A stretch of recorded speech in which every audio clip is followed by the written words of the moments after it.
In this Blender tutorial, I'll show you how to create an animated 3D butterfly that you can add to your 3D scenes. Now, this is also a product which I've just released, so if you'd like to purchase the Animated Butterfly 3D product, you can find the product links in the description. Or if you'd like to create it yourself, then you can watch the tutorial and learn how to create the animated butterfly yourself.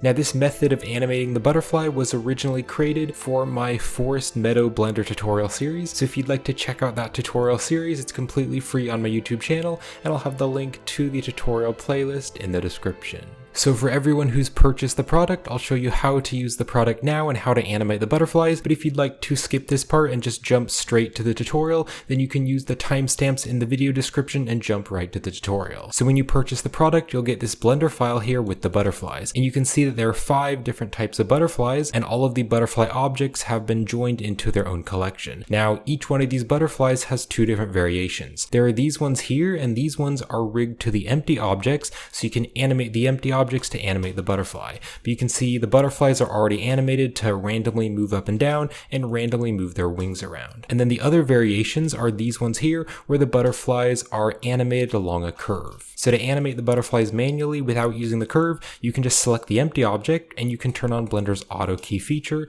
and then you can move the butterfly to where you want, and you can rotate it and scale it, and then you can go to a later part in the animation, you can move the butterfly over to the other spot on the scene, and then the butterfly is going to move through the scene, and then you could, for example, in between here, maybe rotate the butterfly up a bit, and maybe rotate the butterfly down a little bit, and then the butterfly is going to naturally move through the scene. Now, if you want to animate the butterfly along the curve, it's already been pre-animated, however, you might want to change the timing, and so you can just redo the animation. So what you can do is select the curve, and you can first go into edit mode of the curve, and you can move the curve handles around, and then the butterfly is going to move along wherever the curve is. So I'll just press the space bar to play that. You can see the butterfly is always going to move along the curve. Now, if you want to redo the animation and change the speed, you can just select the curve, and you can go to the object data properties of the curve, and you're going to go to the path animation, and this evaluation time is what you can use to animate the butterfly. So what I'm going to do is right click, and then I'm going to click on clear keyframes, and then I can just move to the starting where I want the butterfly to start, and then this evaluation time, I can turn it to 100, and at 100 it's going to be at the very starting of the curve. Then you can hover your mouse over the evaluation time, press the I key to inset a keyframe, then you can move your playhead to the end of the animation, and then you can change the evaluation time. So if you want the butterfly to be at the very end of the curve, you'll need to change the evaluation time to 0, and then you could hover your mouse over this value and press the I key to inset a keyframe, or you may already have the auto key enabled. Or you could just change the evaluation time to any other time between 0 and 100, and it's going to move it along that curve. Now, as I play this, you can see that it starts to speed up and it goes really fast in the very middle, and then at the very end it kind of slows down. So to fix this, you can press the A key to select all the keyframes here in the timeline. You can press the T key for the set keyframe interpolation, and you can change this to linear. And this way, the butterfly is going to move at a consistent speed throughout the entire animation. Now, if you want to edit the random animated values that the butterflies already have enabled on them, then you can do that with the graph editor. So you can split the window here, and then you can change the editor type to the graph editor. Now, in the Blender file, if you select the butterflies, all of the butterflies are going to have a noise modifier on the value and also the Z location. So first I'm going to select this value here, and this is on the shape key. So how the butterfly's wings move is because of shape keys. So if you select the butterfly and go here to the object data properties, you can see there's a key here, and this is being used to animate the butterfly's wings. So if you wanted to manually edit the butterfly's wings, you could edit this key 1 here from 0 to 1, and that's going to move the butterfly's wings. However, in the product, the shape key has this noise modifier, which is on the keyframe, and that will randomly animate the butterfly's wings. So if you want to change the random noise, then you can select the value, this key 1. You can then go here to modifiers, and you can change the scale if you want it to move slower or faster, and you can also change the strength. So if I wanted the butterfly's wings to move much faster, I could turn turn the scale way down. I could also turn the strength up, and it's really fast. But in the product files, the default scale is set to 2 and the default strength is set to 4. Now, the butterfly also randomly moves up and down, and that is being controlled by the Z location. So if I click on the Z location, you can see this keyframe also has a noise, and the scale on default is set to 8 and the strength is also set to 8. But if you want to change that, you can easily just change the scale. So I could like turn it up a bit. I could also turn the strength up if I want to move way up and way down, or you could make it really subtle if you want to. So that is how you use the product for everyone who's purchased it. But now let's jump into the tutorial. So I'll now show you how to model a simple butterfly, but if you already have a butterfly model that you just want to animate, then you can use the timestamps in the video description and jump to the part in the video where we do the animation. So I'll press Shift A for the add menu, and I'm going to start by adding a circle, and then right behind me, if you click on the add circle settings, I want to keep this circle pretty low poly. So here on the vertices, I'm going to turn the vertices to 10. And I'll close those settings. And then I want to rotate this, so I'll rotate it on the x-axis by 90 degrees to rotate that up. And I want to scale this down to a much better size because the default objects in Blender are quite large. So I'll scale this object down by a 0.05 and hit enter. And then I can press Ctrl A and I'll apply the rotation and scale. So I'll now go into edit mode and I'll go to top view and I'm going to extrude this out because we're going to extrude out the center of the butterfly. And I'll scale this up a little bit and I'll select the entire thing and I'm going to move it back a little bit so it's more in the center. So then this is where the butterfly's head is going to be. So I'll go to wireframe, just box select the front vertices here, and I'll extrude it out and scale it down a little bit. This is going to be like the butterfly's neck. Extrude that out and scale that up a bit, and extrude that out again. And we're just going to make a basic butterfly head, just extruding it out and scaling it down like that. And then I can also hold down the Alt key and select that loop of vertices there. I'll press Ctrl B just to add a small bevel so that it is a bit more smooth. And let's go here to the back, and I will go into wireframe, just box select the back part and go back to solid view, and I'll scale this down a bit more and bring it back a bit, and then I can extrude it, and then I'll scale it down, and then I'll extrude it again and scale this part up a little bit, and then extrude it again and scale it down a little bit. So I'm just modeling kind of a cool detail on the back of the butterfly. Extrude it out again, scale it down a little bit, and then I can extrude it out and extrude it and scale it down. And I think I'll go to wireframe and select the entire back piece and bring it in a little bit because I don't want it to be too long. All right, something like that is pretty good, but I do want to hold down the Alt key and select some of these loops of vertices here. So like these 3 vertices here, or the loops of vertices, and I'll press Ctrl B to add a bevel, kind of add a little bevel there. Also hold down the Alt key, select that loop of vertices there, and I can press the F key to fill a face there. And also maybe add a bevel right there just to kind of smooth it out. And I'll use the object context menu and shade that smooth. And then if I go back into edit mode, I think I want to scale some of these up a little bit so that the angle isn't quite as sharp, so they're not going down quite as much. So bring that in a little bit. I think I'll go into edit mode again and I'll just add a few loop cuts here. So I'll press Ctrl R to add a loop cut, and I can click and drag the loop cut there, kind of scale it up a little bit. Maybe add another loop cut here with Ctrl R and scale that loop up a little bit. Maybe I'll also select these 2 and scale them down a little bit so it's not quite as big. So now that I've modeled the butterfly's body, I want to delete half of it and add a mirror modifier so that we can mirror the wings and it'll be mirrored to the other side. So I'll go to top view by hitting the 7 on the numpad. I'll go to wireframe view and I'll hit B for the box select. I'm just going to box select this side of the butterfly, and I'll hit X and we're going to delete the vertices. And then I can click on add modifier and let's just add a mirror modifier. We'll mirror it over on the X axis, and let's also turn on the clipping button so that the mirror is going to be merged together in the center. And then also if you zoom in here to this side, you can see there's a hole there. So I'll hold down the Alt key and select that loop of vertices there and fill a face. Let's go over to the other side, hold down the Alt key, select that loop of vertices there, and press F to fill a face there. Let's go back to object mode, and to continue, I'm going to be adding in a background image to give us a reference for the butterfly's wings. So the reference image that I'm using is a free image from Pixabay, and I'll have the link in the description if you'd like to download it. And to add in the reference images, I'll be using the Images as Planes add-on. So if you don't have that add-on enabled, you can click on Edit, you can go to the Preferences, and then over here on the Add-ons tab, you can search for Images and just turn on the Import Images as Planes add-on. So I can now go to the Add menu, let's go here to Image, and I'm going to choose Images as Planes. scenes. And then here is the Pixabay image of the butterfly that I'll be using. Again, link is in the description. I'm just going to click on it, and here on the material type, I'll choose emission, and I'll click on import images as planes.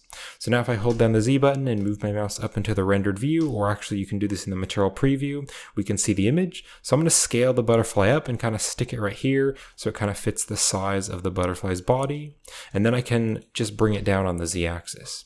So let's now select the butterfly and go into edit mode. And I'm going to hold down the shift key and select these two vertices, and I'll duplicate them and bring them into the center of the butterfly. And then if I go to top view and go into wireframe, I'm going to bring them into the center of the butterfly and scale them up a little bit. So something like that. And then I'll go back to the material preview and I'll hit E to extrude, just extrude this out. And I'm going to bring this vertice up here and this vertex, bring that down there. Again, go into the material preview so you can actually see it. And then I want to add a few loop cuts here. So I'll press Ctrl R to add a loop cut, and I'll scroll my mouse wheel until there are 4 cuts, and left click and right click. So now we can box select all of these vertices here and extrude them out and scale them. And I can just fit them to fit the reference image. Select all of these again, and then we can extrude it out again. And let's bring this down here a little bit, maybe bring this over here, and we'll bring this part up here like that. And then let's do that one more time. So you can hold down the Alt key and select that loop of vertices there and extrude it out one more time. And let's fit this center one here into the center of where the butterfly's wings kind of split. Maybe move this down a little bit. All right, and then let's just fit this to the butterfly model. Then I can just select these vertices here and I can extrude them out and scale them down. And we'll just fit these last vertices here to the butterfly. Let's now select these vertices and I'll extrude them out and then extrude them out again. And we're just gonna model this the shape of the butterfly. Maybe add a loop cut here if you want to add some more detail. And you can also add a loop cut right here.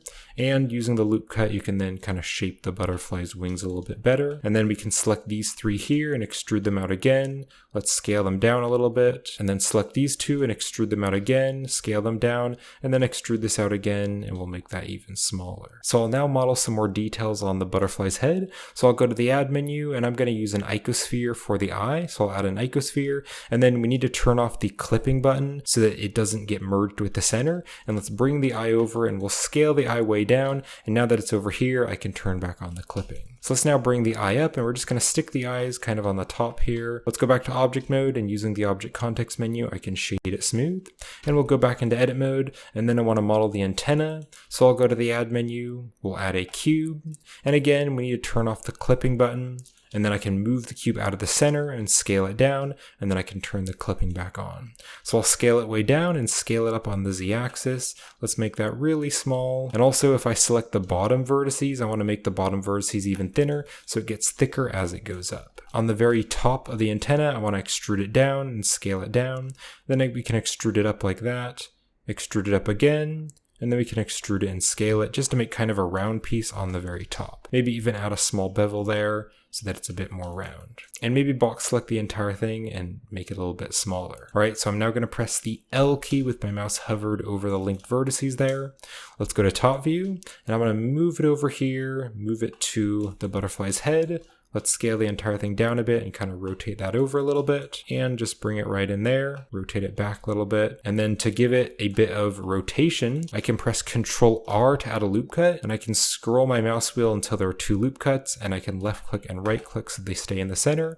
And I can bring them up here, maybe go to wireframe and kind of rotate this part, box select that part and rotate it so that they just rotate over a little bit. All right, go back to object mode, and I'll use the object context menu and shade it smooth. And that'll be it for the modeling of the butterfly.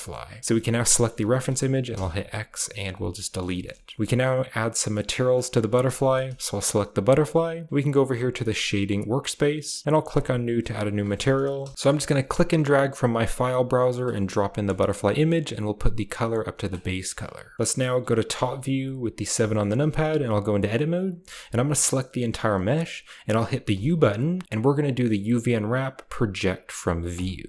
So we can now go into the material preview to see how that's looking, but you can see the butterfly texture isn't placed correctly on the model. So let's change that by going over here to the UV editing, and I can select everything with the A key. I'll hit G to grab and S to scale, and we're just going to stick this and stick it right on top of the butterfly texture. And then if you need to, you can also select some of the vertices and bring them in a little bit if they are not overlapping the texture. All right, let's deselect everything. I'm going to hover my mouse over the center pieces and press the L key to select the linked vertices of all the centerpieces, and I'll scale them way down, and I'm just going to stick them in this dark area. So if I go back to object mode and go into the material preview, you can see we now have a nice butterfly model.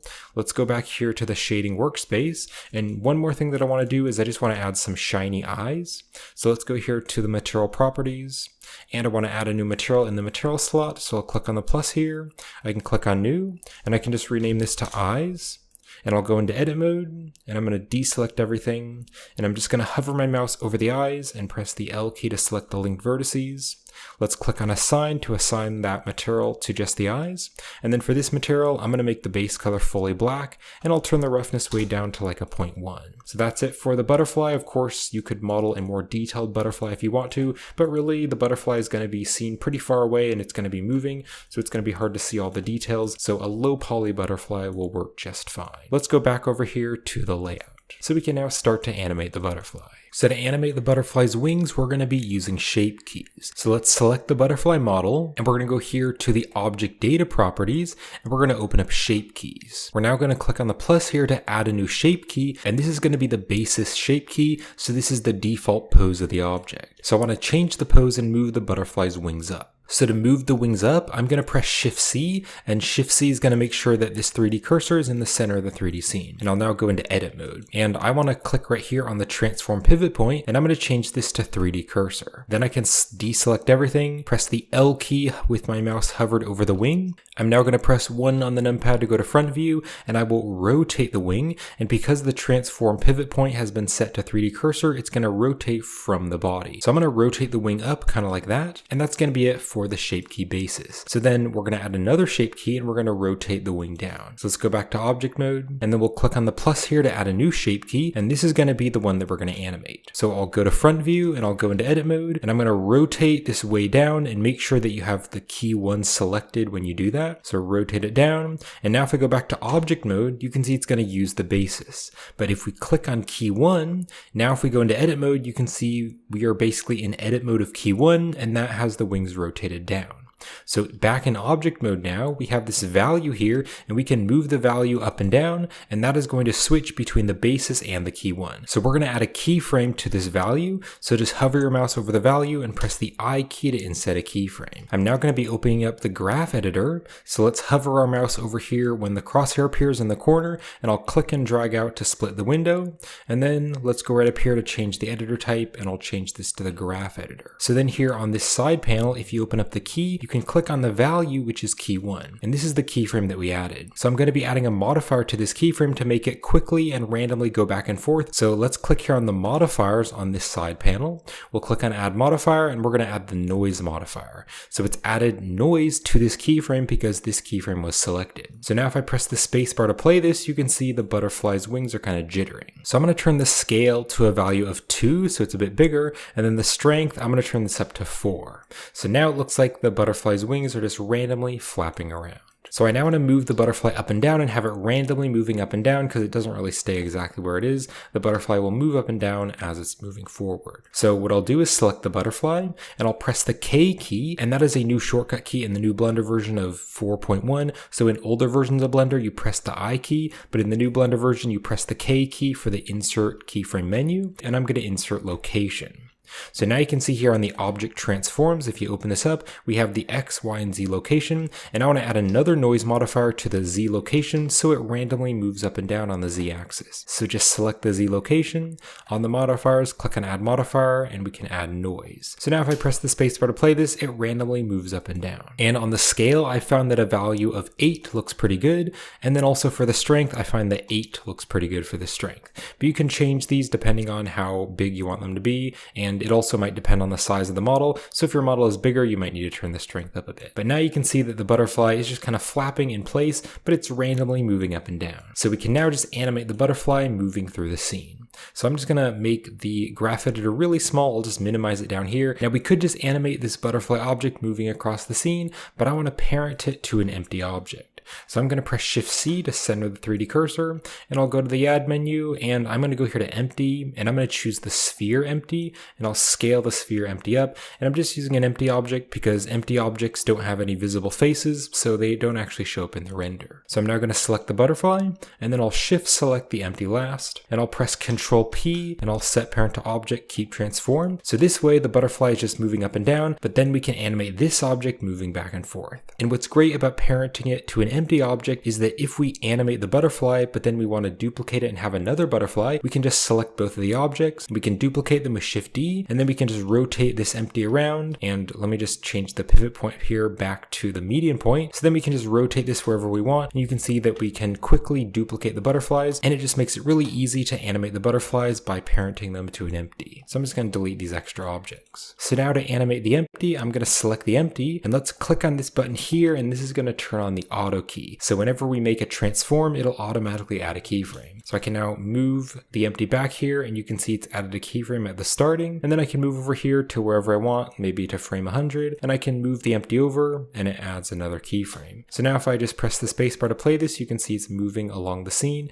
Maybe bring it out so it goes a little bit slower. And then in between here, you could like move the empty up a little bit and go a little bit farther and move the empty down a bit. And then to see how this is looking a little bit better, what I'll do is just select the empty, and I can press H to hide it. So now if I just play this, it really looks like the butterfly is just naturally flying through the 3D scene. Now I'm going to turn off the auto key, and I'm going to select all the keyframes and delete them. So another way to animate this is to add a curve and then make this object follow the curve. So I'm going to select this object, and I'll press Alt G to clear any movements. So I'll now go to the add menu, I'm going to go to curve, and I'm going to add the Bezier curve. And I'll go into edit mode, and I'm going to rotate the curve around and scale it up a little bit. And I can just create the curve to the shape of where I want the butterfly to move. So I can extrude out the handles, and I can rotate the handles, kind of move that around. I can also extrude this up and maybe scale it up a little bit and rotate it so the butterfly kind of moves up. And then we can also extrude it out again and make the butterfly move down a little bit, and just make the shape of this to where you want the butterfly to move. And then one more thing that I'm going to do in edit mode is I'm going to select all the handles, and I'm going to move the handles over so that the starting handle is in the very center of the scene. And I'll go back to object mode. So now I'm going to add a constraint. So I'm going to select the empty, and let's click over here to go to the constraints properties. I'm going to click on add object constraint, and I'm going to add the follow path. So let's choose follow path, and then here on the target, that is going to be the path. So let's click on the eyedropper, and we're going to choose the curve. So now if I go right over here to the end of the curve, you can see it's moved to the end of the curve. And if for some reason there is an offset, there might be an offset on the butterfly. That is because you need to press Alt G to clear any movements to move the butterfly back to its default position. Now to actually animate it moving along the curve, we want to select the curve, and then we're going to click right here to go to the object data properties of the curve. And we're going to open up the path animation. So open path animation, and on the evaluation time, you can animate this value to move the butterfly along the scene. So what I'm going to do is just move the butterfly right back here. So it looks like for me, I need to turn this to a value of about 100, and then move to the starting of the timeline, and I will press the I button to insert a keyframe right there on the evaluation time. Then I can go over to wherever I want on the timeline, maybe to about 150, and I can move the evaluation time over. So let's drag it all the way down, and I need to drag it to about 0. So I'll change it to 0, and then press the I key again to inset a keyframe. So now if I go back to the starting of the timeline and play this, you can see it's just moving through the scene. So that's going to wrap it up for this tutorial. So that is how you create an animated butterfly that you can add to your 3D scenes. And if you'd like to purchase my animated butterfly product, then you can get that on my Gumroad store and my Patreon page, and also the Blender Market. I'll have the links in the description. And I originally created this animated butterfly for my Forest Meadow Blender tutorial series. So if you'd like to watch that tutorial series and learn how to create a stylized animated forest meadow, you can find the links in the description to that tutorial playlist on my YouTube channel. But I hope you found this helpful, and thank you for watching.